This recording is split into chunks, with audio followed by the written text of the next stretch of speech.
El Señor esté con ustedes. Y con tu espíritu.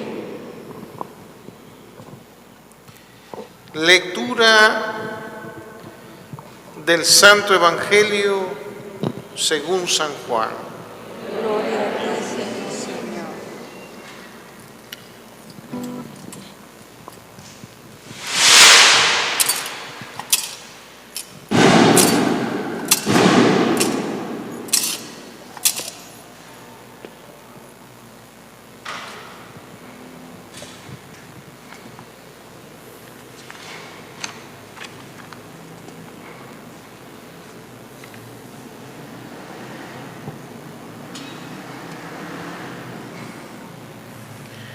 En aquel tiempo hubo una boda en Caná de Galilea, a la cual asistió la madre de Jesús. Este y sus discípulos también fueron invitados. Como llegara a faltar el vino, María le dijo a Jesús: ya no tienen vino. Jesús le contestó: mujer, ¿qué podemos hacer tú y yo? Todavía no llega mi hora. Pero ella dijo a los que servían: hagan lo que Él les diga. Había allí 6 tinajas de piedra de unos 100 litros cada una, que servían para las purificaciones de los judíos. Jesús dijo a los que servían: llenen de agua esas tinajas, y las llenaron hasta el borde. Entonces les dijo: saquen ahora un poco y llévenselo al encargado de la fiesta. Así lo hicieron. Y en cuanto el encargado de la fiesta probó el agua convertida en vino, sin saber su procedencia, porque solo los sirvientes lo sabían, llamó al novio y le dijo: todo el mundo sirve primero el vino mejor, y cuando los invitados ya han bebido bastante, se sirve el corriente. Tú, en cambio, has guardado el vino mejor hasta ahora. Esto que Jesús hizo en Caná de Galilea fue el primero de sus signos. Así manifestó su gloria, y sus discípulos creyeron en Él.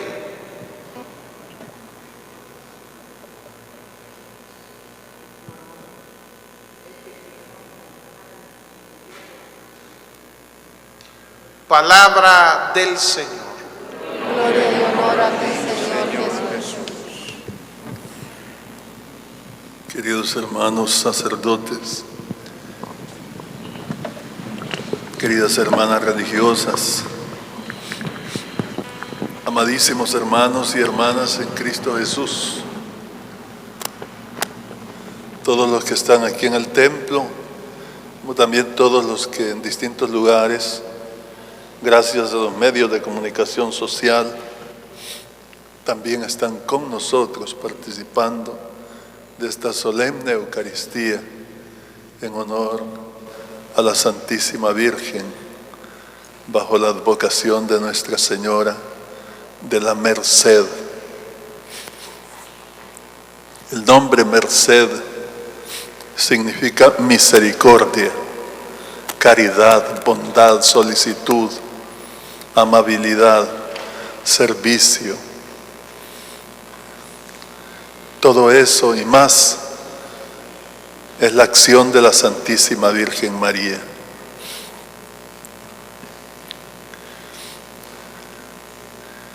Históricamente hemos vivido momentos muy difíciles.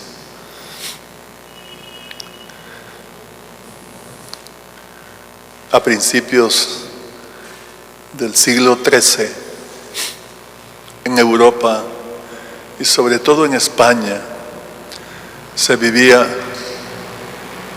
la continua invasión de los mahometanos que venían del norte de Europa, del norte de África, invadiendo Europa.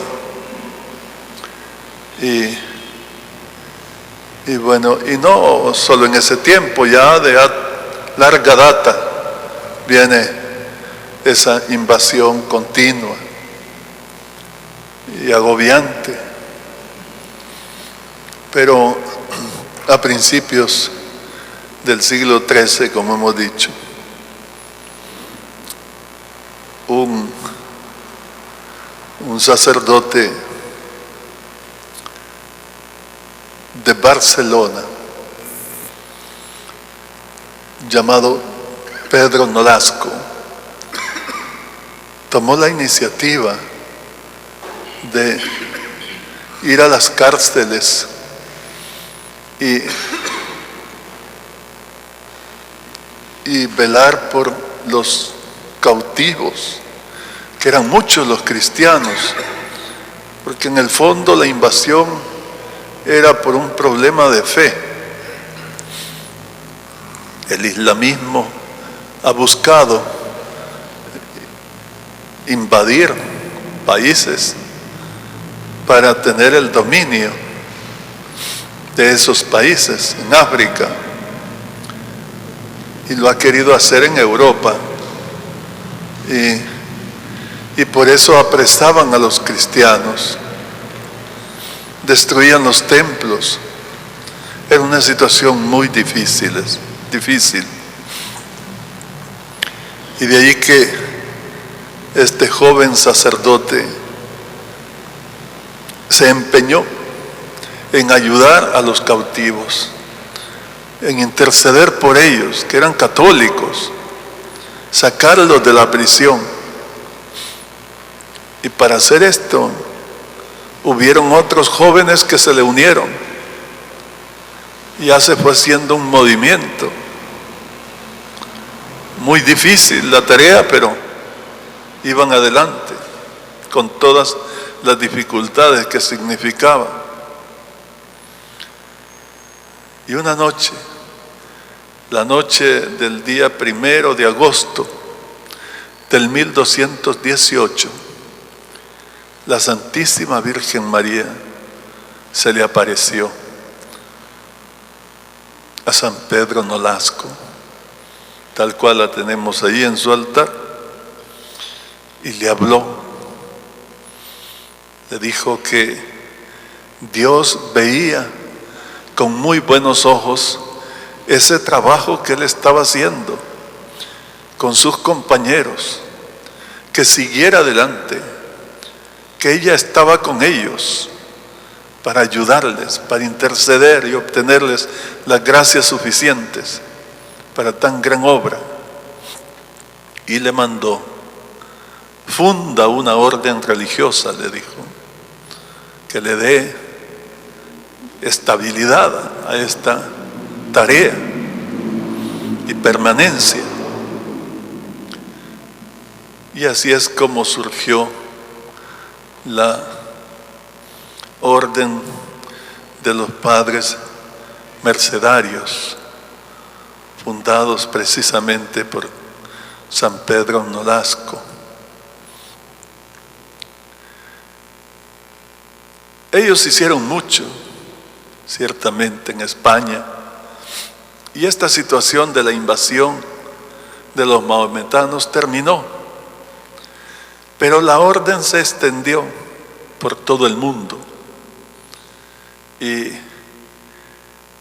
siempre ellos han tenido y siguen teniendo el ministerio y la preocupación por los cautivos. Y también en nuestro país tenemos los padres mercedarios, a quienes hoy les saludamos, les felicitamos.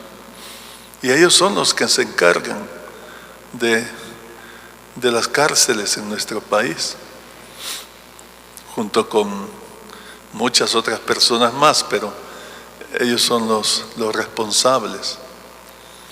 Además tienen una parroquia en Ciudad Merliot, la parroquia de Nuestra Señora de la Paz. Pues bien, este es un ministerio muy importante, visitar a los a los presos. Cristo mismo estuvo preso, porque los que van a la cárcel no siempre son culpables. Muchas veces, y siempre ha sucedido esto, muchas veces el que va a la cárcel, que incluso es condenado, es inocente. Esta es una de las razones por las que la Iglesia no está a favor de la pena de muerte. Porque aunque una persona venga condenada en juicio, pudiera sin embargo ser inocente. Y si se le condena a la pena capital, a la muerte, siendo inocente, sería muy triste, muy triste. Pero decía el Señor Jesús en su gran bondad, sufrió la ignominia, la pena, el desprecio, la injusticia de ser enjuiciado y condenado a muerte, siendo absolutamente inocente, el Santísimo, el Santo. Imagínese usted, ya la humanidad cometió ese gran crimen en la historia de condenar a Cristo, el inocente por excelencia, y se ha seguido cometiendo. Pero muchos no son condenados a muerte, pero sí son condenados por tanto tiempo, y tienen que sufrir tanto en la cárcel, y son inocentes. Otros, sin duda alguna, son culpables, y con justicia el juicio les encontró culpables, se aplicó la ley y tienen que pagar una condena. Pero para el cristiano, los presos son siempre objeto de la misericordia, aunque sean culpables. Siempre la Iglesia vela por los presos. Allá en el caso de San Pedro Nolasco, no, los presos eran inocentes. Más todavía, eran presos por la fe, eran perseguidos, y los que mataban eran mártires.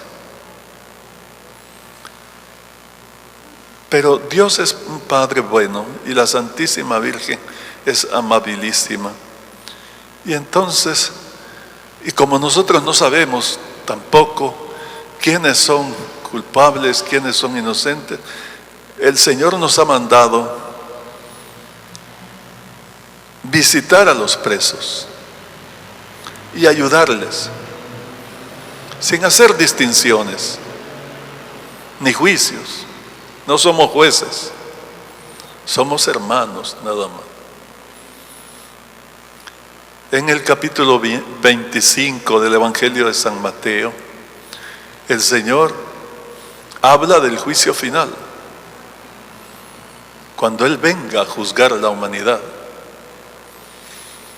Y dice que entonces van a comparecer en su presencia todos, toda la humanidad, y que Él va a separar a los buenos de los malos, y que va a decir a los buenos: vengan, benditos de mi Padre, tomen posesión del cielo preparado para ustedes desde la creación del mundo.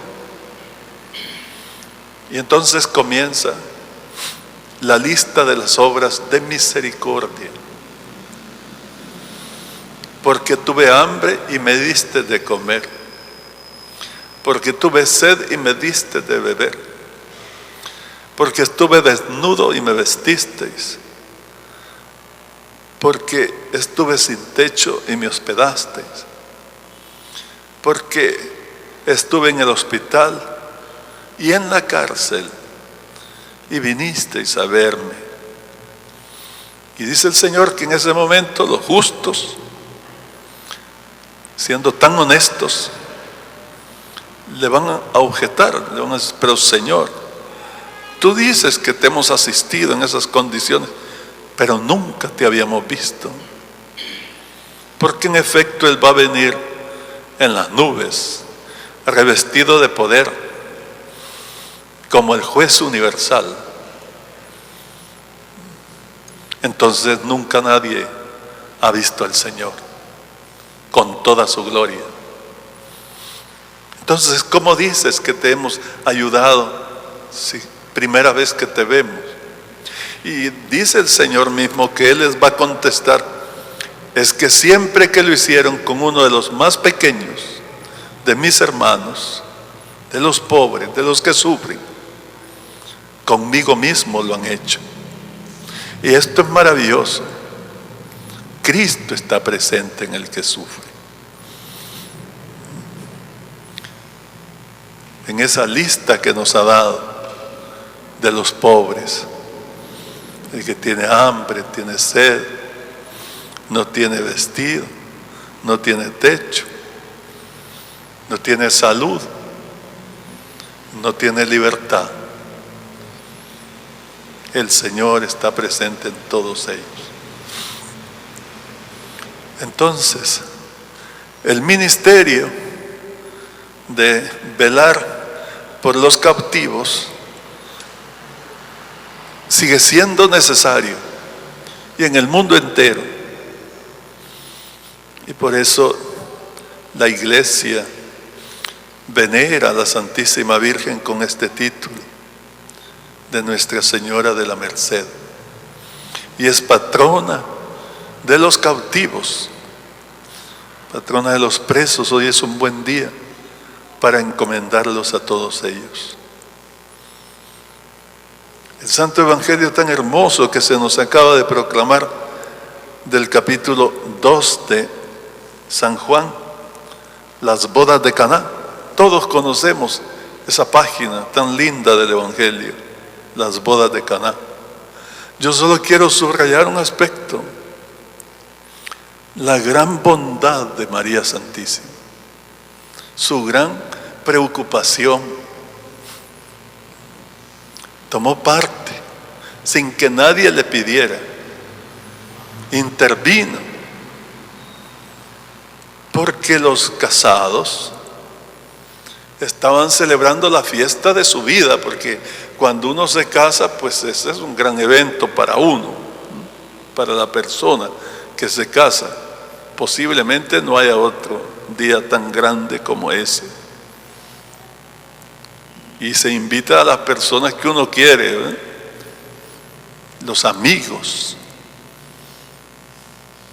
¿Y qué pasó? Que el vino faltó, y en aquel ambiente oriental, que por otra parte hace frío, pero ¿qué es la cultura? Tomar vino. No en cantidad para emborrachar, pero sí vino suficiente para alegrar la cena como aperitivo. Ya no hay vino, eran muchos los invitados, era una pareja muy querida, entonces se acabó el vino. ¡Qué pena! ¡Qué vergüenza! Esos novios van a pasar una pena. En vez de estar felices esa noche, ese día, en ese acontecimiento tan grande, van a tener una vergüenza para toda su vida. La Santísima Virgen lo sabe, y entonces se adelanta antes que los novios siquiera sepan.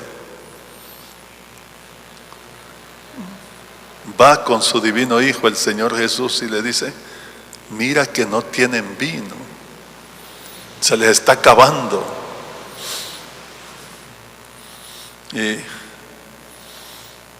Y entonces el Señor se acerca a los sirvientes y les dice que llenen las tinajas de agua, y grandes tinajas de muchos litros cada una, y que luego lo sirvan, que se lo lleven al encargado de la fiesta para que lo pruebe, a ver si está de acuerdo. Por supuesto, porque es un vino de más calidad que el otro. Y entonces llama al esposo y le dice: mira, todos ponen el mejor vino primero, ya después sacan el de menos calidad, pero el impacto lo dan con el buen vino. Tú has hecho lo contrario, el mejor vino lo has dejado para después. Son detalles estos que nos dicen la grandeza del milagro.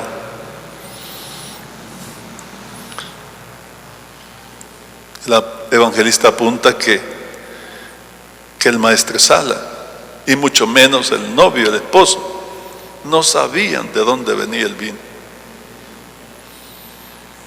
Cuánta delicadeza de la Santísima Virgen. Se adelantó a que tuvieran que pasar esa pena. Pues esa es la forma de actuar de ella.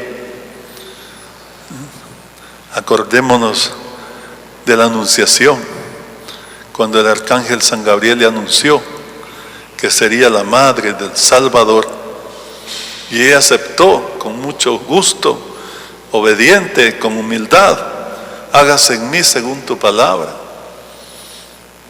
Y el ángel le contó que su prima Isabel, ya de edad avanzada, Dios le había hecho el favor, la misericordia de que concibiera un hijo.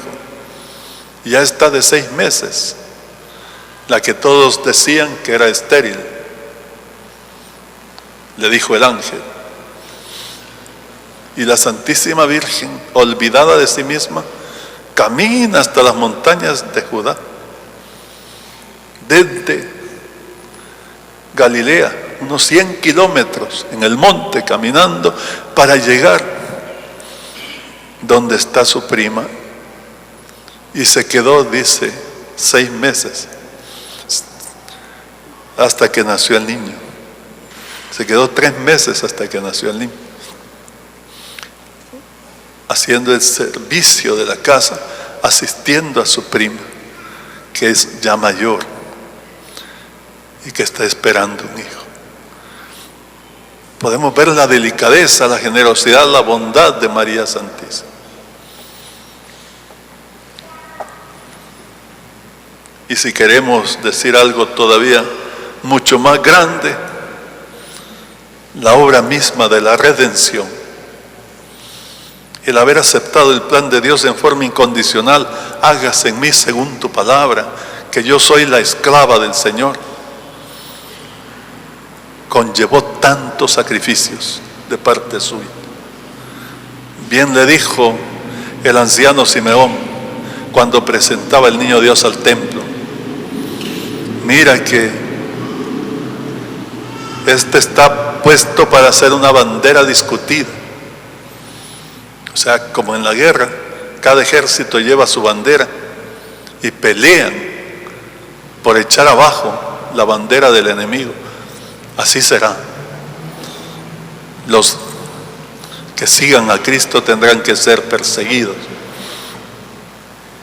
Y a ti, le dice, señalando a la Santísima Virgen, una espada de dolor traspasará tu alma. En efecto, el día de la crucifixión, ahí está la Santísima Virgen, acompañando a su divino Hijo.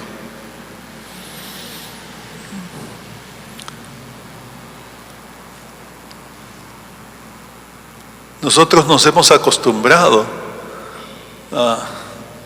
a leer los textos sagrados y también a contemplar la imagen de Cristo crucificado, que posiblemente pasemos de pronto la rudeza el dolor de aquella escena, la crucifixión. ¿Qué habría sentido la Santísima Virgen al ver a su divino Hijo? Ya dijimos, condenado a muerte siendo inocente, atropellado, insultado, azotado, coronado de espinas, burlado. Pero lo más grave, cuando ella lo contempla tendido en la cruz y van a crucificarlo. Eso es indecible. Y el sufrimiento que el crucificado va a experimentar, o el que va a ser crucificado, experimenta. Eso no tiene palabras para expresarse. Y el sentimiento de la madre es de un dolor tal que tampoco se puede expresar. Cuánto sufrimiento, cuánto dolor. Y es precisamente en ese dolor tan profundo, inefable, que nos ha engendrado como hijos suyos al pie de la cruz, cuando el Señor le dijo: mujer, he ahí a tu hijo, señalando a San Juan. Y San Juan nos representaba a todos. Es el gran servicio de la Santísima Virgen a la humanidad. Por eso es la corredentora. Cristo es el Redentor, pero ella colabora muy de inmediato con Él. Ella es la Madre de Misericordia. El Papa Francisco nos ha enseñado que misericordia es el nuevo nombre de Dios. Y nos ha invitado a contemplar la misericordia de Dios. Y también la misericordia de la Santísima Virgen. Por eso añadió tres invocaciones a las letanías, o 3 letanías. La Santísima Virgen, Madre de Misericordia, Madre de la Esperanza y Consuelo de los Migrantes. Entre otros títulos que pudiéramos darle al Papa Francisco, está este sin duda, es el Papa de la Misericordia. Pues bien, Él lo ha aprendido de Dios mismo, del Señor Jesús y de la Santísima Virgen, nuestra Madre de Misericordia. Tal vez ese nombre de misericordia, o Nuestra Señora de la Misericordia, o Madre de la Misericordia, tal vez sea más cercano a nosotros, más comprensible que Nuestra Señora de la Merced, pero significa lo mismo. Lo importante es que el corazón de María es tan dulce, tan amable, tan tierno y bondadoso, tan solícito en el servicio, que está siempre sufriendo por nosotros, como la mejor de todas las madres, preocupada y abogando por nosotros, orando por nosotros. Nosotros debemos ser buenos hijos y corresponder a su amor. Esa es nuestra tarea. Quiero felicitarles por la devoción que ustedes tienen a Nuestra Señora de la Merced. Eso es muy lindo. Por estas celebraciones tan solemnes. Quiero invitarles a seguir adelante, a amar mucho a la Santísima Virgen. Y no solo a ustedes, sino que como hoy tenemos la suerte de poder llegar a tantas personas que están con nosotros desde sus hogares posiblemente, o desde otros lugares. Todos correspondamos al amor de la Santísima Virgen. Seamos en verdad sus hijos. ella no nos va a desamparar. San Bernardo nos enseñó que jamás se ha oído decir que alguien que invoque a la Santísima Virgen, suplicando su auxilio, no le haya escuchado ella y lo haya desamparado. Jamás. En efecto es así. Entonces, ¿qué esperamos? Es verdad que vivimos en un valle de lágrimas. Es verdad que todos pasamos momentos difíciles, duros, pruebas, sinsabores, etcétera, crisis, todo lo que usted quiera. Pero no estamos solos. Junto a nosotros está ella, la Santísima Virgen, la que nos puede liberar. Es Nuestra Señora de la Merced. Liberarnos de todo lo malo que nos oprime, que nos ata y que quiere llevarnos a la condena. Oremos siempre, invoquémosla constantemente. Hagamos el Santo Rosario todos los días, todos los días.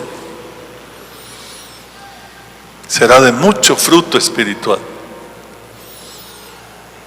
El Papa San Juan Pablo II, poco antes de morir, en el año 2002, nos regaló una preciosa carta sobre el Santo Rosario. Oye, es fácil leerla, basta poner en Google Papa de Juan Pablo, carta sobre el Santo Rosario de Juan Pablo II y nos la va a presentar. Les invito a que se lea esa carta, que se medite. Dice cosas tan lindas. Yo quiero solo traer a memoria un punto. Él dice que el Santo Rosario es la oración que nos dará la paz en el mundo. Y lo explica así. Porque todas las personas que hacen el Santo Rosario y meditan los misterios de la vida de Cristo, al meditar estos pasajes tan importantes de la vida de Cristo, los internalizan, dice el Papa. Los tienen en su corazón, esas escenas. Que el nacimiento de Cristo, la presentación del Señor al templo, niño Jesús perdido y hallado en el templo, luego la pasión del Señor hasta su muerte, luego la glorificación del Señor, la resurrección, etcétera.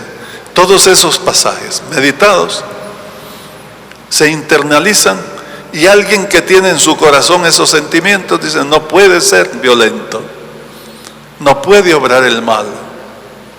Por tanto, el que hace el Santo Rosario es una persona pacífica, y la familia que hace el Santo Rosario es una familia que vive en paz, y la comunidad que hace el Santo Rosario es una comunidad de paz, y el mundo, si hace el Santo Rosario, vivirá en paz, concluye el Papa San Juan Pablo II.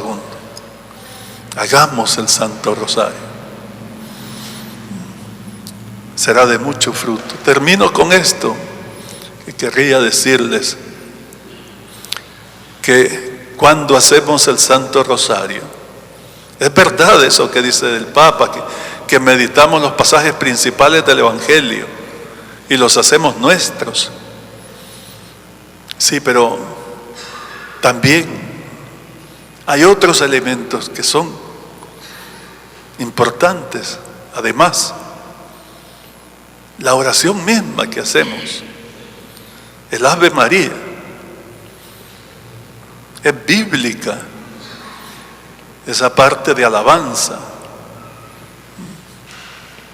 Dios te salve María, llena eres de gracia, el Señor es contigo. Toda esa primera parte está tomada del Evangelio y son palabras divinas, porque es Dios mismo el que habla a través del ángel y a través de Santa Isabel.